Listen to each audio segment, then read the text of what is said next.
você e bem-vindo ao meu canto. Bem-vindo a mais um episódio de Ordem Paranormal, só que mal contado. Não sei contar a história muito bem, tenho muita história pra contar, e é assim que eu vou estragar o RPG de Selbit. Bom dia. Tudo começa quando a equipe Kelvin desaparece. Essa equipe foi pra uma cidade lá no Rio Grande do Sul pra investigar a morte de um cara chamado Rafael Montes. Esse homem foi encontrado no meio da estrada, sem a esposa, sem a filha e só com um detalhezinho um pouco estranho. Só um pouco estranho. Um símbolo espiral no meio da testa. Esse símbolo é um rastro de uma antiga investigação da Ordem sobre um tal projeto SB. Guarda esse nome, SB. Para encontrar a equipe Kelvin, a Ordem junta um grupinho meio peculiar. Thiago Fritz, um repórter. Elizabeth Weber, uma cientista forense. Joey Joke, um ginasta. Christopher Cohen, um dublê. E o seu filho, Cesar Cohen, um hacker programador. Essa equipe, designada pelo próprio Sr. Veríssimo, foi então para Carpazinha para investigar a morte do Rafael Montes e o sumiço da equipe Kelvin. Primeira parada, delegacia, claro. Lá eles encontram o melhor detetive e único detetive da cidade de Carpazinha, Victor Roth. Roth. Ele é um carinha normal, trabalhando numa cidade normal, onde coisas normais acontecem. Briga de gangue, coisa assim. Ele então apresenta todas as evidências que ele tem e se oferece como ajuda. E recebe um não no meio da cara. Durante a investigação, a equipe vai parar num sanatório que tem nessa cidade. Nem sabia que isso existia de verdade, que era coisa de filme, mas existia um sanatório em Carpazinha. Lá eles encontram monstros que eram cobaias de experimentos e várias informações sobre um tal de Dr. Verruga. Piadinha interna, quem assistiu conhece. Esse tal Dr. Verruga era um cara que veio lá da Áustria pra fazer experimento aqui no Brasil. E ele tava procurando a cura pra esquizofrenia da mãe dele. Ou será que era isso mesmo? E adivinha? Tudo errado. Que delícia. Depois dessa passadinha super tranquila lá no sanatório, a investigação continua, tá? E eventualmente, a investigação leva eles pra onde? Pro Sovaco Seco, o bar da cidade. Esse bar é o lar dos motoqueiros da cidade. E lar de duas gangues. Os Galdérios Abutres e os Arrombados, quer dizer, Assombrados. Papo vai, papo vem, a equipe conversa com o pessoal, tenta ver se eles viram a equipe Kelvin por aí. E o Thiago decide dar uma olhadinha no outro lado da rua. Tal mini posto de gasolina meio esquisito. Ele aproveita então para conversar com o Sr. Getúlio, o carinha que abastece a moto de todos os motoqueiros ali. Talvez ele saiba de alguma coisa. Enquanto o Thiago conversa com o Sr. Getúlio, Liz, Joey, César e Cris conversam com o pessoal no Sovaco Seco. Conhecem o Brulho, que é o líder da gangue, e o seu filho Arthur, que é guitarrista e tinha um show essa noite. Papo vai, papo vem, assunto aqui, assunto ali. Que demora do Thiago, né? Que isso? Tá maratonando série? Netflix? Pois é, passou um tempão e não se ouve nada dele. E ele também não ouve nada, tô brincando, desculpa.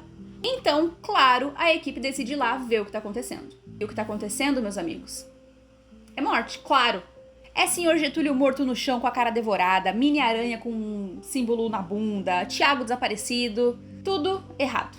Só que vocês acham que é só seguir a investigação e tá tudo tranquilo? Que nada, meu amor! Lembra do Arthur? O guitarrista? Ele percebeu também que o pessoal tá demorando e ele vai lá atrás ver o que tá acontecendo.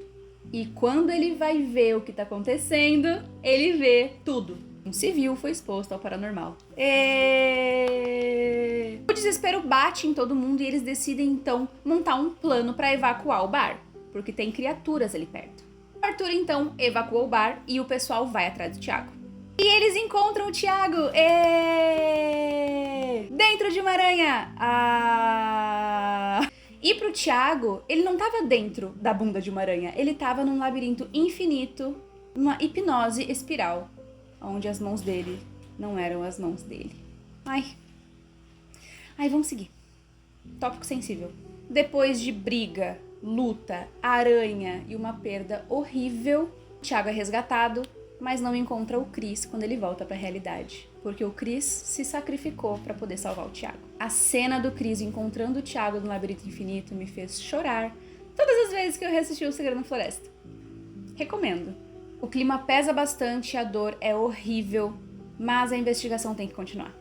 E essa investigação leva eles para uma casa abandonada perto da cidade, onde é o esconderijo dos assombrados.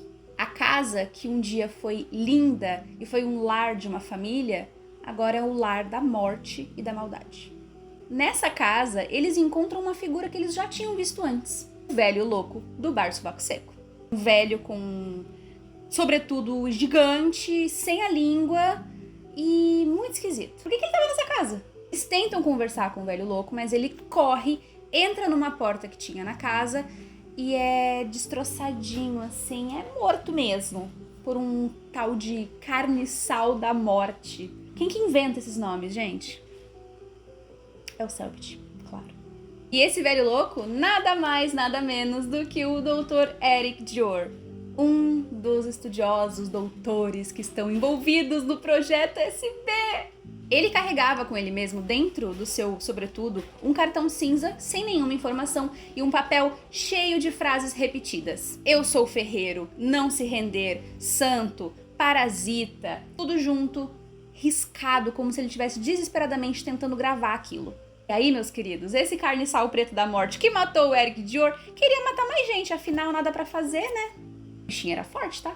O bonito, nada bonito, simplesmente entrava na mente dos nossos agentes da ordem e fazia eles tomarem decisões terríveis. Resultado, César atirou na bochecha do Joey. Deixou uma cicatriz bonita, pelo menos, mas isso aí foi depois, na hora foi desespero. E galera, os arrombados chegam e aí daí pra frente é só pra trás. A gangue inteira dos assombrados morre. Aê! Mas a gangue inteira dos Galdérios morre também.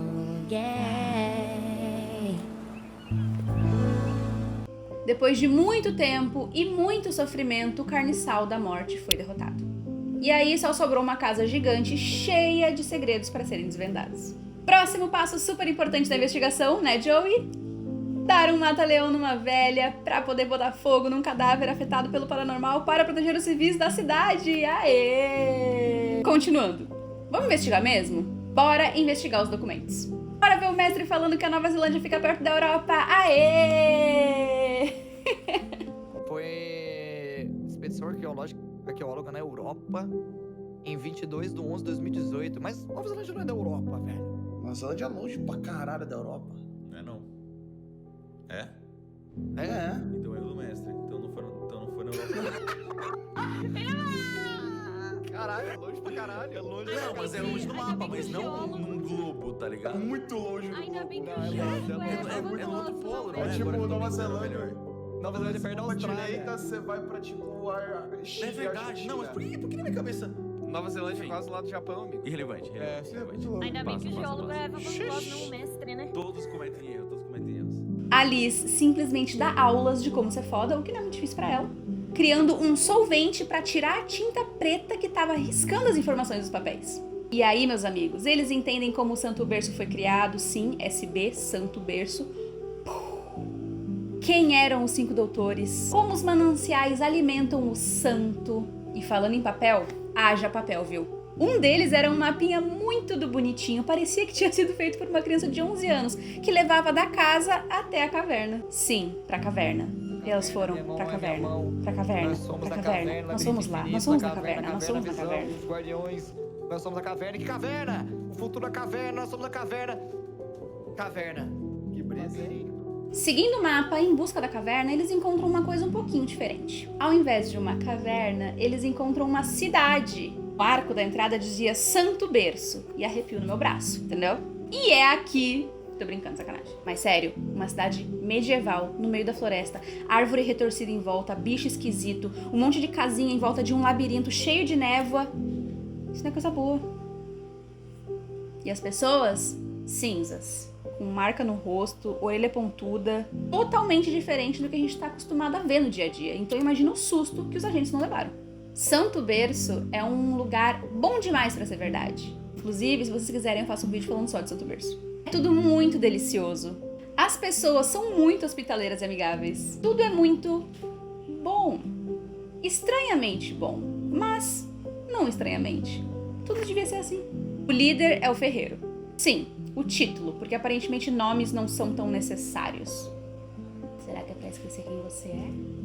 um cara de 40 metros de altura, músculos enormes, uma barba bem feita, enorme, assim. Seria o Papai Noel do filme A Origem dos Guardiões? Poxa, eu ia gostar.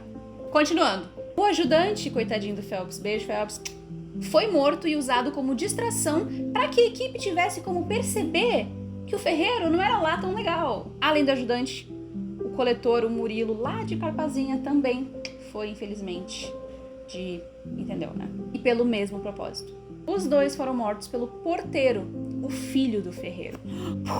Inclusive, quando eles chegam em Santo Berço e o Thiago quer fumar o porteiro disse que não tinha problema nenhum e não avisou do perigo de fogo em Santo Berço. Mais tarde, mamãe dormiu, fumaça subiu e simplesmente a cidade enlouquece por causa do fogo, trazendo a noite mais cedo do que esperado. A noite é quando saem monstros no meio da rua e a cidade fica perigosa.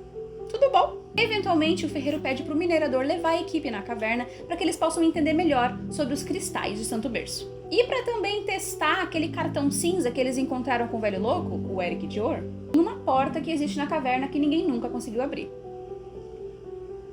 Na verdade, o minerador queria transformar a equipe em camiseta de saudade, mas foi interrompido pelo porteiro que estava escondido dentro da caverna. Depois de muita briga, tchau minerador e bora abrir essa porta. Sem chutar, Thiago, pelo amor de Deus. Atrás da porta tinha o projeto SB todinho ali. Gravação da doutora Eva Van Gloss, a maquete da primeira versão com as casas dos doutores. E essa maquete confirmava que os doutores viveram em Santo Berço.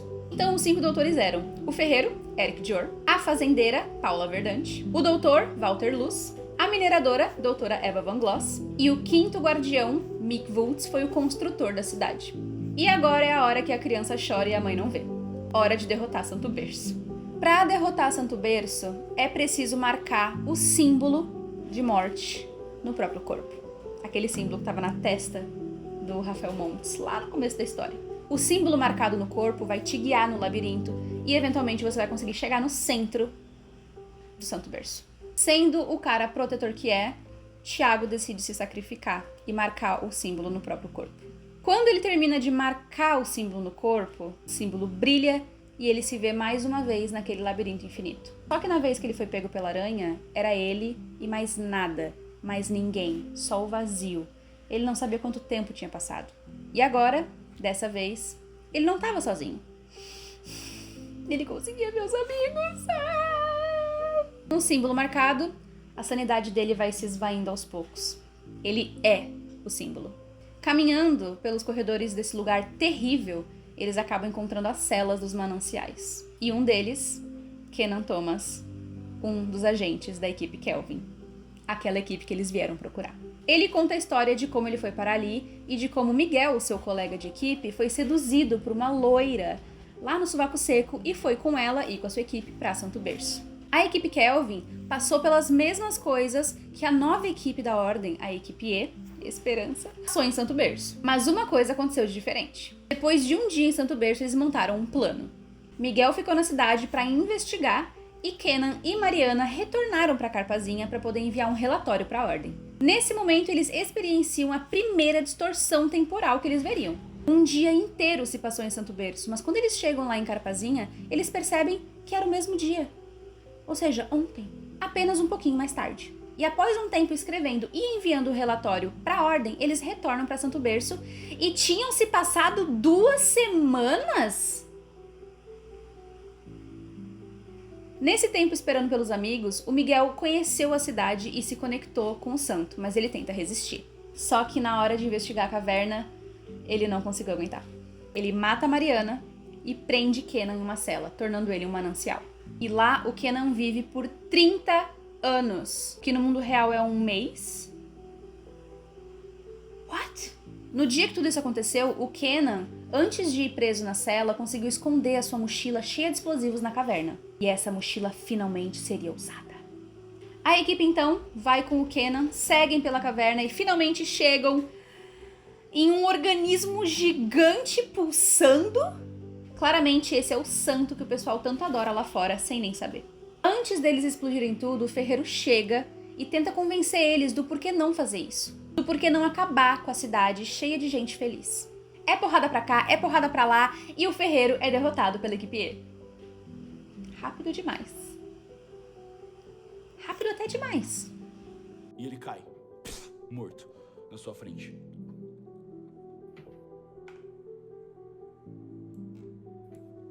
Depois de alguns minutos, começa a cutscene mais foda do mundo. O lodo e os tentáculos começam a se reunir no corpo do ferreiro, levantando ele e simplesmente invocando o deus da morte. Nessa luta, ele pega a Liz e prende ela em uma distorção temporal.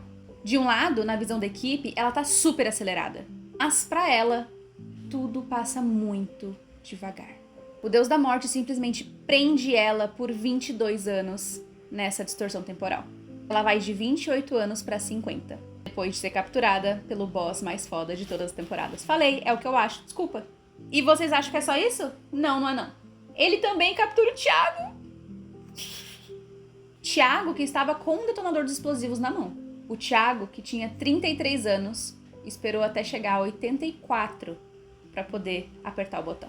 Porque ele esperou até todos os amigos estarem em uma distância segura para não serem atingidos.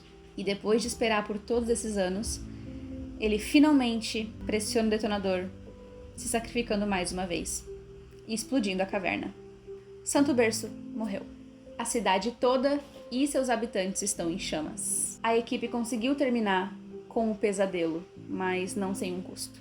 E para finalizar a temporada, rolou um enterro simbólico pro Thiago, que causou desidratação extrema em uma grande parcela da sociedade, e eu me incluo nessa.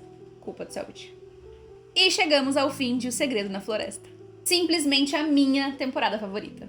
Essa foi a temporada do RPG que me trouxe pra esse mundo que eu amo tanto. Eu amo O Segredo na Floresta, eu amo Ordem Paranormal, cada dinâmica, cada detalhe, tudo.